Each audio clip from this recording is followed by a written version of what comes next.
Okay, so I don't know if it's just me, or if everyone from the 90s is nostalgic about Mighty Max. Yeah, Mighty Max. It was kind of like Polly Pocket, but for guys, you know, with like monsters and chainsaws and little play sets and... Well, you know, I shouldn't really explain when I can just show. Check this out. It's in its original package and everything. Oh my god, right? Yeah, that's what I said when I saw it too. This one's called, Mighty Max Survives Corpus. You just gotta love a title like that. It kind of has a B-movie flair to it. I also have this one that I kept from my childhood. I'm not sure what it's called or anything like that, but I kept this one because A, I love dinosaurs and it's shaped like a triceratops, and B, it was my first one. This is my introduction to the world of Mighty Max. And this is really cool too, because if you open it up, just like so, and look inside, you'll see there's like a whole world of things for Mighty Max to do. There's a velociraptor in a cage, maybe a bit of a Jurassic Park inspiration, and there's a pterodon or pterodactyl, and there's a mad scientist. I lost him. Who needs him? The dinosaurs are what's important.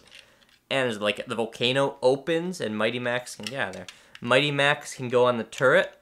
Anyway, I'm rambling here. The point is, when I was a kid, I also read a lot of Nintendo Power. And I always read about a game called The Adventures of Mighty Max. Being a fan of the toys and the cartoon, I was like, oh my god, there's a game? And the only thing I really had to get me thinking was a tiny little screenshot in the coming soon section. After that, I forgot about it. That is until I found it in a bargain bin. Feast your eyes on The Adventures of Mighty Max for Super Nintendo. Oh yeah.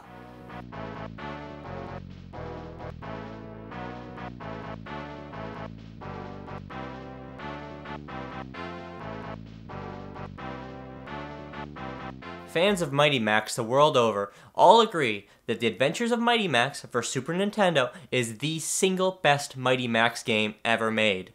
Of course, that's because it's the only Mighty Max game ever made, and I'm sure if there was any other one, no matter how bad it was, this one would be worse.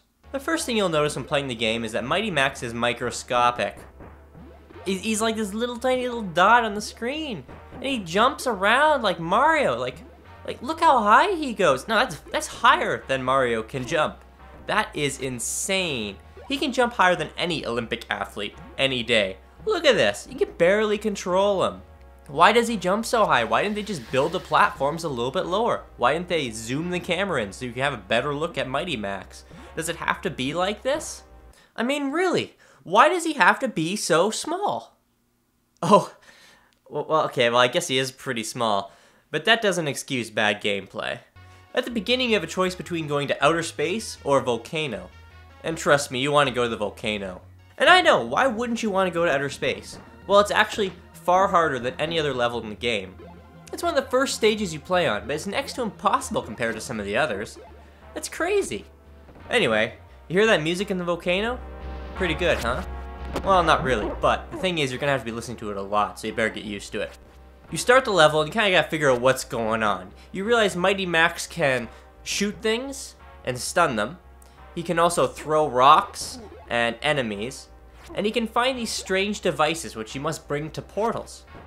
And I'm calling them devices because I'm not exactly sure what they are. I'm gonna guess Mighty Max is building like a time machine or something, or he needs them to repair order to the universe? I don't know. Either way, each level has you finding these devices and throwing them into a portal. Yeah, it's one of those games. Every level is the same damn thing, again and again and again. You look at the top of the screen, you see how many you gotta find. You go around and find the devices, and you get them to the portals. And seriously, that's all you do. I know it's hard to wrap your brain around how a game could be so repetitive and so dumb, but that's The Adventures of Mighty Max. That's it, right there. That's all there is to it. So you beat Stage 1. And Stage 2, you know, it's still in the volcano, fair enough. Stage 3, again, the volcano. Stage 4, when am I getting out of this volcano? You're actually going to be in the volcano for a while. Every time you beat a level, you're like, well, maybe this is the one. Maybe this is the last one before I move on. And it never is. The screen goes to black, Then the music kicks back in.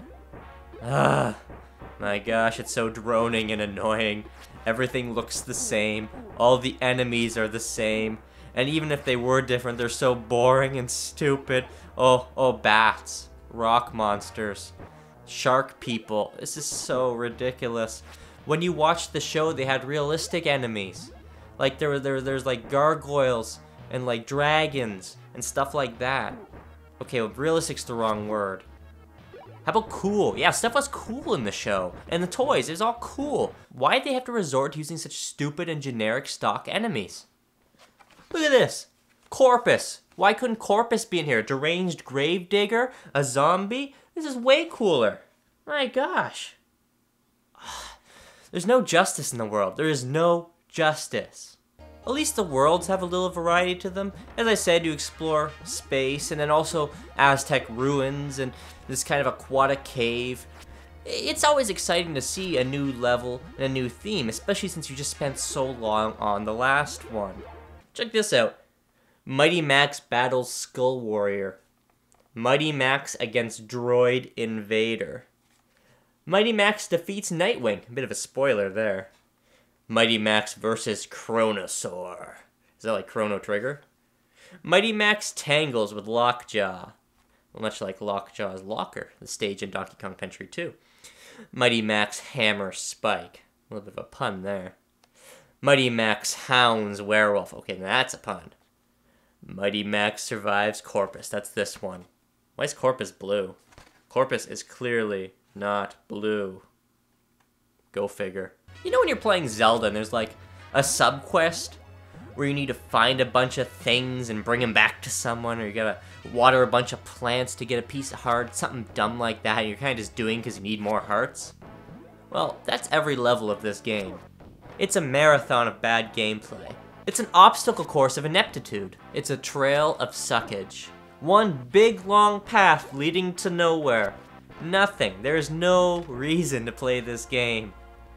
And you might say, well, it looks kind of colorful. Well, it does, but the animation isn't very good. The sprites are all microscopic. You can't see what the hell anything is. The music's... it's okay. It's not really all that catchy. It doesn't follow the show at all, or the toys. It's just kind of cashing in on a few characters. I mean, it does have Virgil and Norman, the owl and the warrior that assist Mighty Max. But they don't really do much. Virgil talks a bit. Norman comes out once in a while and attacks enemies, ineffectively.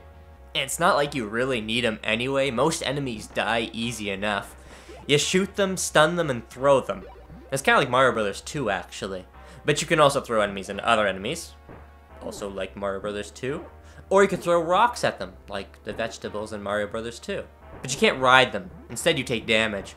So I guess it's not exactly the same. Man, this game's really getting me down. What you should do instead of playing this game is you should actually go buy yourself a Mighty Max playset and play with that. I don't care how old you are. I really don't. It's more fun than this game. I guarantee it. It's just one of those games where the core concept didn't work. If they gave Mighty Max something else to do, anything else, even just jumping over enemies and jumping lava pits, I wouldn't really care. It would be better than this. It's just one long, boring slog through mediocrity. So should you play The Adventures of Mighty Max? I don't know, were you watching this review? Did you not hear me bashing it? Yeah, it sucks. It's most certainly not worth $5.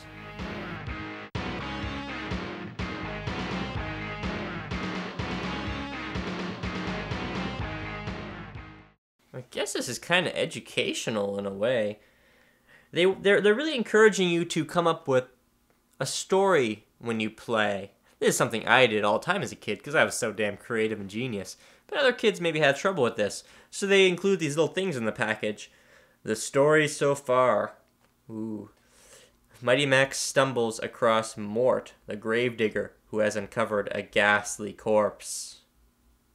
There's a little bit of a comic panel. I'm not going to read the whole thing to you.